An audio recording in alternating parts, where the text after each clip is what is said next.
तेनालीराम की बच्चों के लिए एक मजेदार कहानी।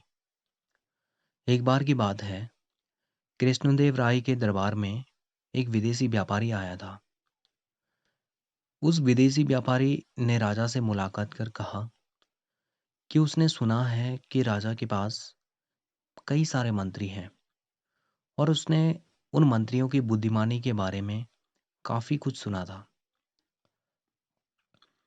उस व्यापारी ने राजा से अनुमति मांगी कि वो उनके मंत्रियों के ज्ञान की परीक्षा लेना चाहता है।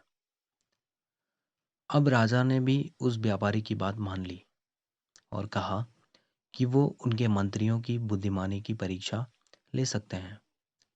फिर क्या था, व्यापारी ने राजा को 3 गुड़ियां दी। ये तीनों गुड़ियां देखने में एक जैसी थी। गुड़ियां राजा को देने के बाद व्यापारी ने राजा से कहा, आपके मंत्री मुझे 30 दिन के भीतर एक जैसी दिखने वाली इन गुड़ियों में क्या अंतर है, ये बताएंगे। राजा ने भी व्यापारी की बात मानते हुए अपने राज्य के सभी मंत्रियों को बुलाया और उन्हें ये कार्य करने का निर्देश दिया।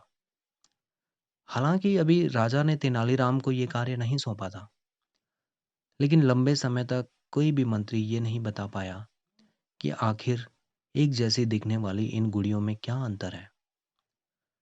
फिर राजा ने यही कार्य तेनालीराम को सौंपा। जैसे ही 30 दिन पूरे हो गए, वो व्यापारी राजा के दरबार में अपनी चुनौती का जवाब मांगने आया। फिर क्या था, तेनालीराम ने उस व्यापारी से कहा कि इन 3 गुड़ियों में से एक गुड़िया बहुत अच्छी है, एक थोड़ी ठीक ठाक है, जबकि एक गुड़िया बहुत बुरी है।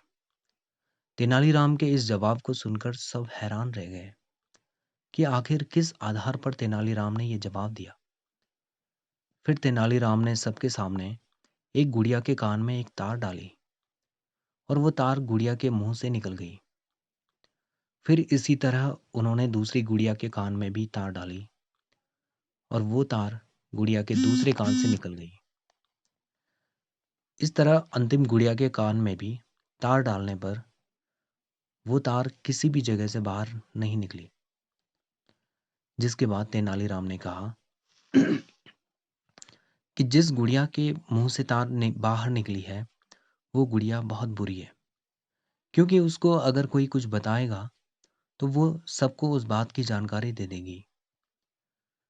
वहीं जिस गुड़िया के कान से तार निकली थी, वो गुड़िया थोड़ी ठीक ठाक है, क्योंकि अगर उसे कोई कुछ बताएगा तो वो उसको ध्यान से नहीं सुनेगी।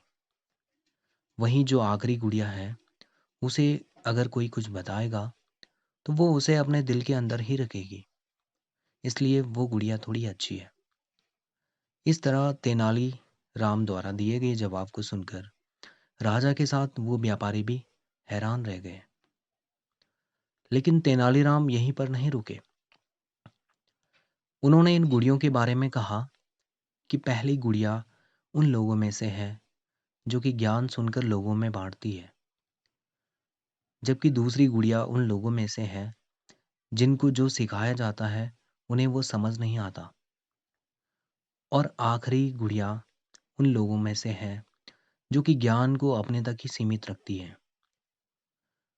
तेनाली के इस जवाब को सुनकर राजा काफी खुश हुए और उस व्यापारी को भी समझ में आ गया कि उसने जो राजा के मंत्री की बुद्धिमानी के बारे में सुना था वो एकदम सही था।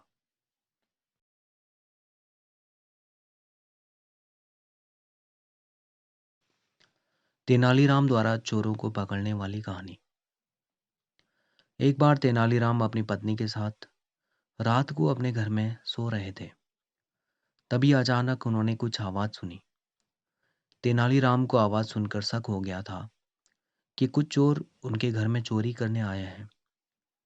तेनालीराम ने अपनी पत्नी से कहा, लगता है कोई चोरी करने आया है, तो हम अपना कीमती सामान एक थैली में डालकर कुएं में फेंक आते हैं।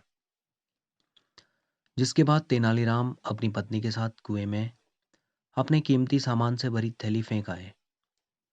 वहीं चोरों ने उनकी बातें सुन ली थी और वो चोर कुएं में जाकर कुएं का पानी निकालने लगे। पूरी रात कड़ी मेहनत करने के बाद जब चोरों के हाथ वो थैली लगी तो उस थैली में बस पत्थर थे।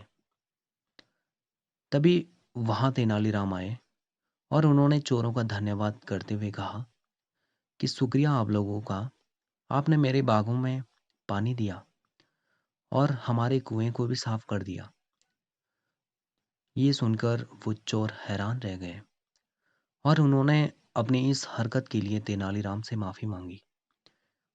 उन्होंने कहा कि वो किसी को भी ये ना बताएं कि वो चोर हैं।